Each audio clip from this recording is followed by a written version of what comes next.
touching on investments. Every wealthy invests. Every wealthy man, rich, millionaires, billionaires are always investing. You can imagine this. You want to be very successful in life, and meanwhile, you do not know the difference between an asset and a liability.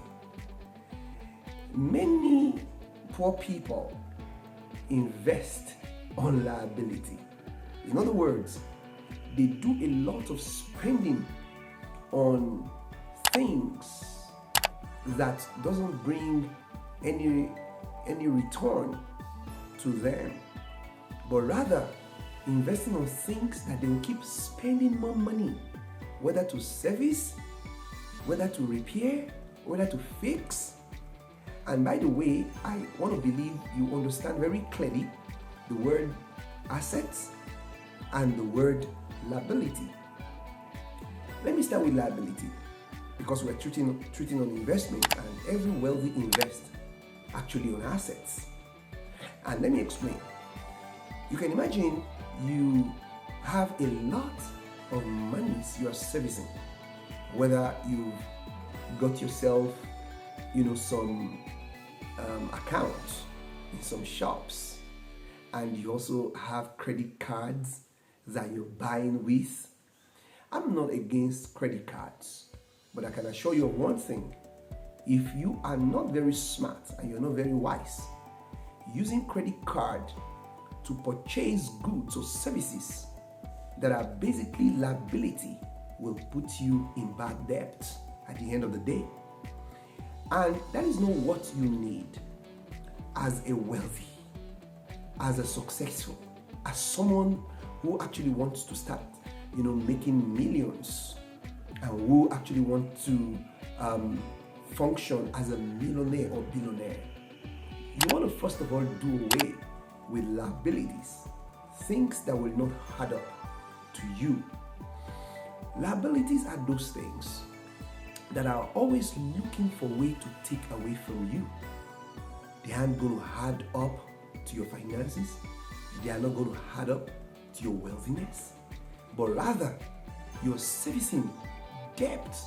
And at the end of the day, it's not as if these debts you're servicing is bringing in some form of cash flow onto you. So you don't really need liability in your life. Okay? So you want to be very, very smart, to be very accountable, and to really look out for what your spending has been on. Okay? Smart people, wealthy people actually knows what and where their money is going. So you want to be sure that your money is going into things that are really adding value to your life, things that are bringing increase into your life. Okay? So, in as much as car can be an asset, it could also be a liability. And as a matter of fact, it's more a liability than an asset, because you keep spending on the car. The day you pick the car out of the car shop, it loses value.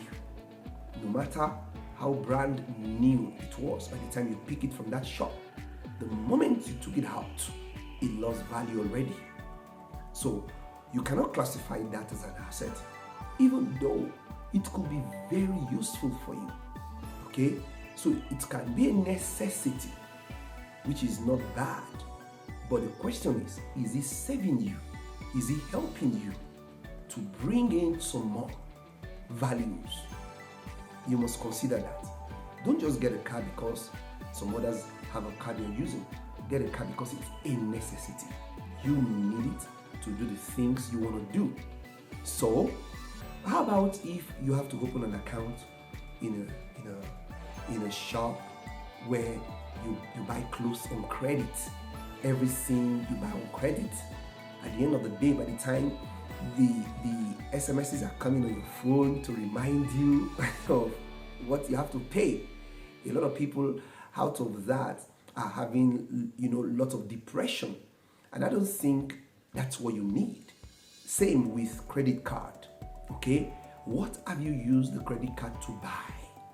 Because at the end of the day, you're going to pay that money back, and you know how credit card works. You're not servicing it on time, you're paying so much more, okay, to service that credit card. And at the end of the day, you may spend in multiple fold what you have used the money to buy for the company that is actually, that has given you the credit card. So in other words, you're making them rich and you're not making yourself rich. As much as credit card is good, it's not the best for someone that is really looking at making lots of money coming into his or her account. All right. So look at what are assets that you probably need to invest into. That's what every wealthy always look out for. Every wealthy have to cultivate the habit of savings. Why do you need to save? Not because you really just want to store the money in the bank. Of what good is it for you to have like 20 million saved in the bank account, and meanwhile it's just sitting down there? The reason why you are saving is because you want the money to get to some certain amount, and now you want to use the money to invest in something that's going to bring more money to you. That's how wealthy people think. You need to be sure that you have good enough money. You can call it security if you will. You need to have savings so that you want to either expand your business or you want to diversify. Okay, you have money that you can use to invest, to do more, to add more to what you're doing at the moment. Investment is one big and great way every millionaire always go, always investing. You understand? So it's very important you consider investing your money, and you invest the money you've been able to save. If you're not saving, then there's nothing for you to fall back to use to do investments. And even if you have to use other people's money to get loan from the bank or to use a credit card, the question is, you have to leverage on what you have to get what you want to be able to invest. For instance, if you don't have what you can use as a collateral, okay, how will bank give you the loan? Okay, so what kind of relationship have you built with the bank? Okay, you might not be considered as credit worthy if you don't have savings.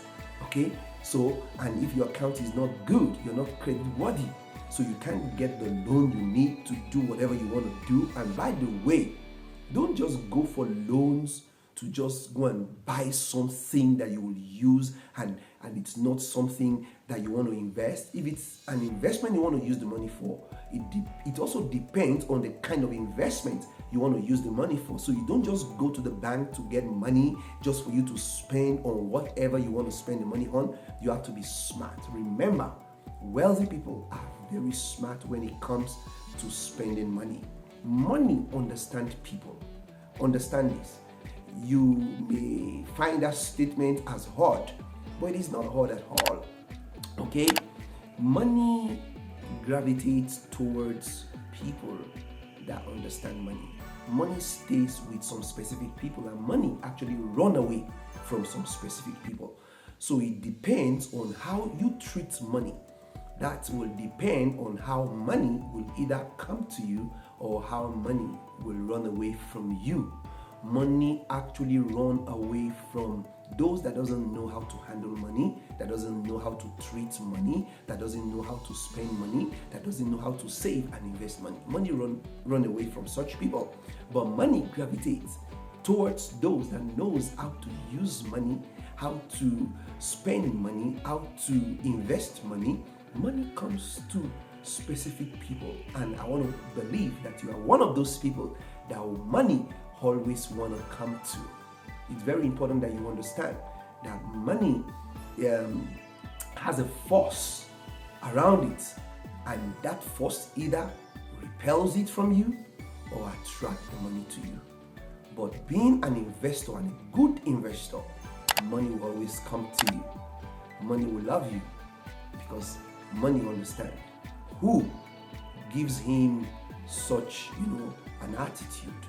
Money understands attitudes, money understands people, and money goes to people that really deserves him. Okay, I'm just using him. I could use it for money, but I'm talking about money here. So consider investing. Investment is a key. One of the reasons why you're saving is to invest. Don't forget this. Treat some more on investments. Watch out for my next video. God bless you. See you again. Bye for now. Cheers.